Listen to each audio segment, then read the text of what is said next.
Continuando o vídeo do Rafael Pablo aqui, que saiu sozinho, não sei o que acontece, né?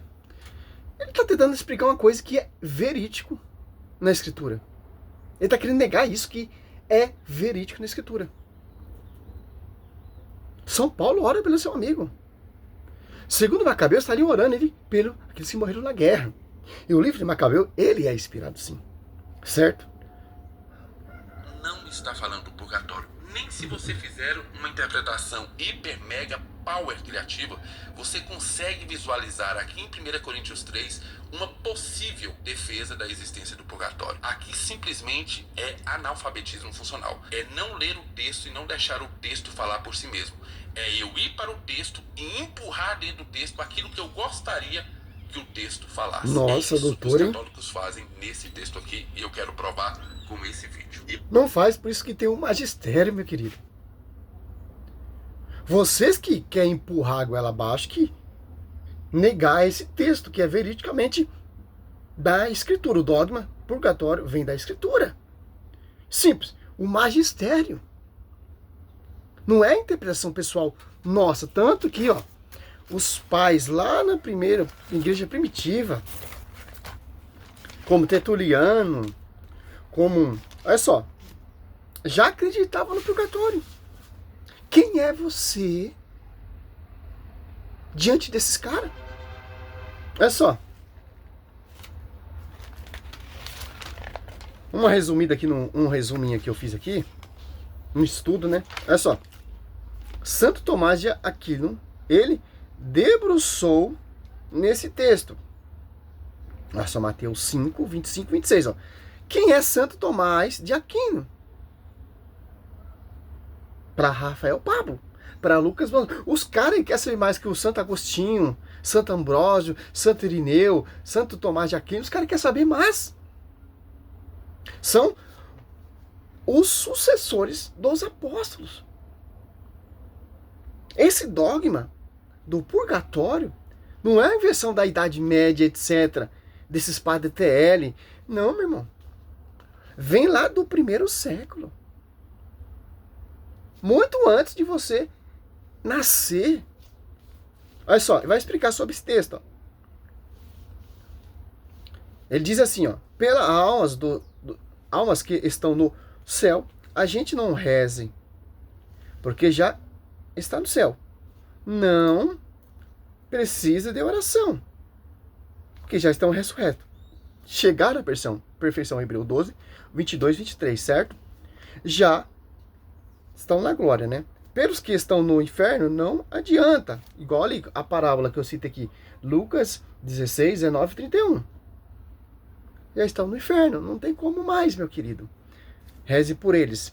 Elas já foram condenadas. Então, para quem a igreja reza, né? Por aqueles que já estão nessa prisão. Como Paulo diz ali, em 1 Coríntios 3, 12 ao 15, que o Rafael Pablo está negando com essa cara de pau. Até o último centavo. Qual é o nome dessa prisão? Purgatório, porque o céu não é uma prisão, é a morada dos eleitos, dos redimidos, certo? E o inferno é uma prisão, que dali não vai sair mais. Olha só, Santo Tomás de Aquino. Olha só, toda a tradição da igreja, desde o Tertuliano, ano 220, enxergou esses versículos como purgatório. Mateus 5, 25, 26. Outro texto aqui, em Mateus 12, 31, ó, São Gregório Magno.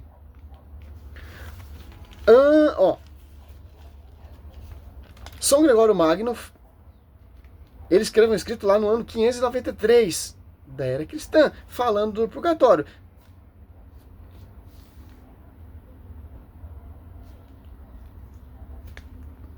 Em 1517, Lutero fez reforma. Quase 100 anos, 1000 anos antes, já falava do purgatório. Lucas 12, 42. Então, meu irmão, não tem o que. Se você for estudar mais dos pais da igreja, aqui é só o resumo, meu querido. É só o resumo. Para a gente entender.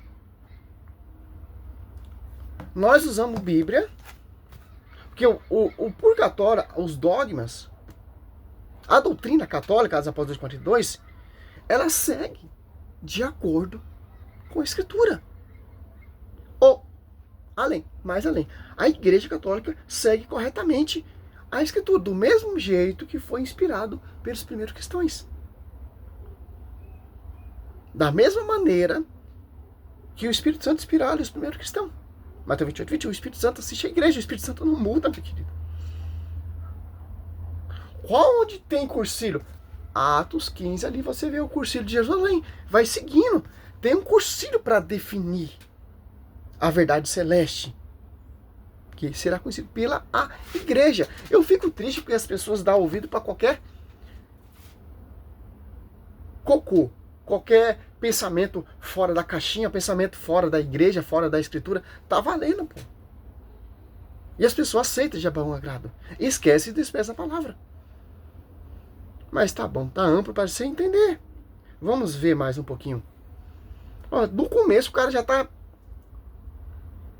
Nesse texto aqui, eu quero provar com esse vídeo. E eu vou fazer isso, vou provar... Fala demais, pô. E não prova nada. Nada de purgatório, respondendo 3 perguntas que o vídeo do Ariel Lázaro deixou no ar a respeito do purgatório. E eu já adianto que não vai sobrar pedra sobre pedra. Simplesmente é inacreditável tentar empurrar... Sabe que eu fico triste?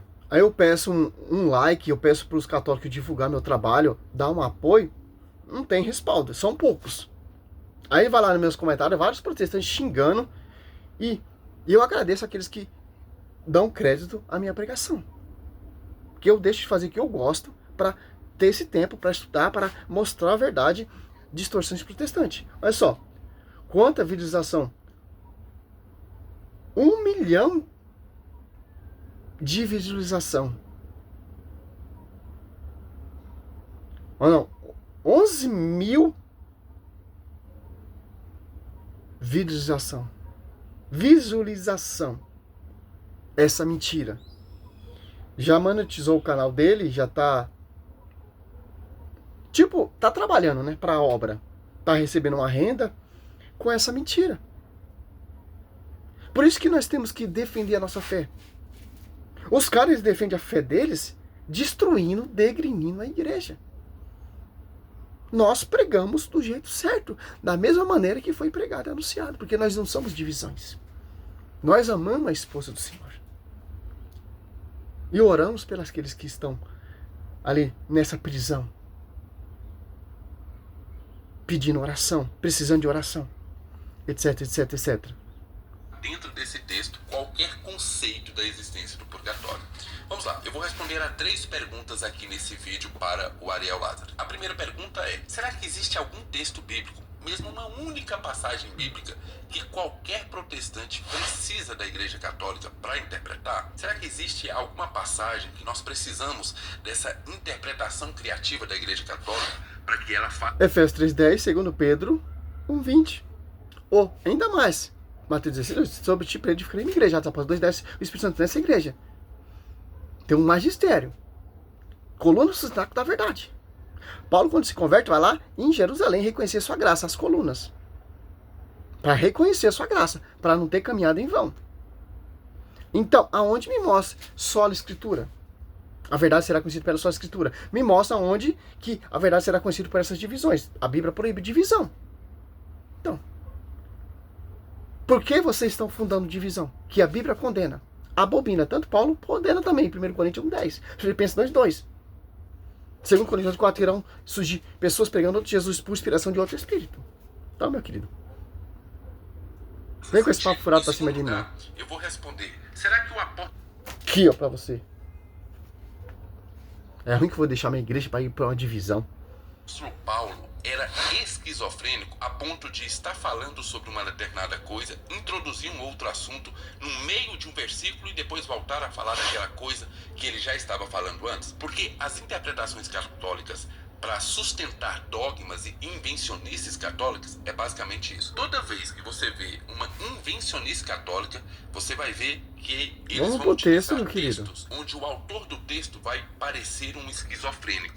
Olha só, ele quer explicar, falar do texto para depois ler o texto para você cair na ideia dele, no argumento. Ele está preparando você para acreditar no erro dele. Você já percebeu como ele já começou o vídeo? Preparando você para cair na lábia desses caras. Romanos 16, 17, 18 já diz. Olha só. Escritura. Olha, ó, Romanos 16, ó. 18. Esses tais não servem Cristo, nosso Senhor, mas o próprio ventre, com palavras adocicadas, ó. Linguagem nojenta para enganar os corações simples.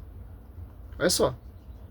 Olha o 17. Ó, roga vos, irmãos, que desconfiem daquele que causa divisões. Escândalo, apartando-se da doutrina. Ó. Recebeste, evitai-o. Você tá entendendo, né? Não tô atingindo a pessoa dele. Essa farofa dele aí. Textos onde o autor do texto vai parecer um esquizofrênico. Ele está falando sobre um assunto, de repente, assim, no meio de um versículo, ele coloca uma mensagem subliminar e aí ele volta a falar do assunto que ele estava falando. Então, é quase como se os autores bíblicos, e principalmente o apóstolo Paulo, sofresse de algum tipo de esquizofrenia. E em terceiro lugar, eu quero, obviamente, abarcar a ideia lá do texto de 1 Coríntios 3, de 11 a 15. Será que essa passagem, mas mesmo que de maneira criativa, hiper, mega, power criativa, o apóstolo Paulo estaria falando de purgatório? Será que essa passagem dá qualquer indício para que nós creiamos nessa invencionice católica chamada purgatório? Pois bem, essas são as 3 perguntas que eu vou responder aqui nesse vídeo. Vamos lá, vamos ver o vídeo completo agora do Ariel e eu vou encerrar aqui porque eu vou fazer outro vídeo em cima disso. Olha só. 1 Coríntios, ele falou que Paulo uma hora ele fala uma coisa, outra hora ele fala outra. Esquizofrênico, né? Não, cara. Paulo está cheio do Espírito Santo, certo? Olha só, 11, ó. Aqui já cai por terra seus fundamentos. Quando ao fundamento ninguém pode pôr outro, diverso daquele que já foi posto, Jesus Cristo. Ó, não se pode colocar outro fundamento já qual foi posto. Jesus Cristo, Efésios 2:20, edificar o fundamento dos apóstolos e profeta tendo por pedra de ângulo Cristo. Aqui ele está falando que não pode colocar outro fundamento, além de qual foi posto. Tem um magistério. A verdade será conhecida por esse magistério, por esse fundamento, por essa revelação. Magistério. Diz que São Paulo está falando. Agora, se alguém edifica sobre este fundamento com outro, ouro com prata, ou com pedra preciosa, com madeiras, ou com ferno, ou com palha, olha só. Aqui ele está falando, simples entender isso, tranquilamente. Está falando das obras desses operários, desses fundamentos, que são os apóstolos que estão edificando o fundamento. Ele está falando deles, edificando a esposa do Senhor, edificando a igreja, com uma palavra, com uma obra, certo? Olha só, ao 13, ó. Agora ele fala aqueles que vão receber essa recompensa, que é a glória, que é o céu, e aqueles que não conseguiram alcançar 100% da graça. Irá ser salvo, mas passando pelo o fogo. Porque essa obra, por exemplo, eu, servo Roberto, estou vivendo na santidade, buscando o Senhor 100%. Lá no finalzinho, essa obra queimou. Vou para o inferno? Não. Vou ser salvo, passando de alguma maneira pelo fogo. Bem simples. A obra de cada um aparecerá o dia do julgamento, e irá demonstrá-lo, será descoberto pelo fogo. E o fogo provará o que vale o seu trabalho, ó. Trabalho de cada um. Olha só. Trabalho o quê? Pregando, 100% de santidade. Céu, recompensa. Pegou fogo. Fui provado, fui cheio de santidade, glória. Certo? A morada dos santos, dos justos, dos eleitos, porque eu cheguei à perfeição. O 14. Se a construção resistir ao construtor, receberá a recompensa. Ó, recebeu a recompensa. Céu. Se pegar fogo, arcará com danos. Ele será salvo. Porém, passando de alguma maneira através do fogo. Olha só que interessante. Bem simples, bem claro, para você se entender o texto. Porque Paulo, ele sabe que ele está em santidade. Olha só. Se você prestar atenção em Coríntios aqui, ó. Coríntios 1. Olha só. 5. Nele foste ricamente contemplado com todos os dons, com a da palavra e os da ciência. Tão solidamente foi confiado em vós. Testemunho de Jesus Cristo, ó. Cheio de sabedorias. Olha só. 1 Coríntios 2, você vai vendo ali Paulo. Nossa, sabedoria revelada. Você vai ver, pô.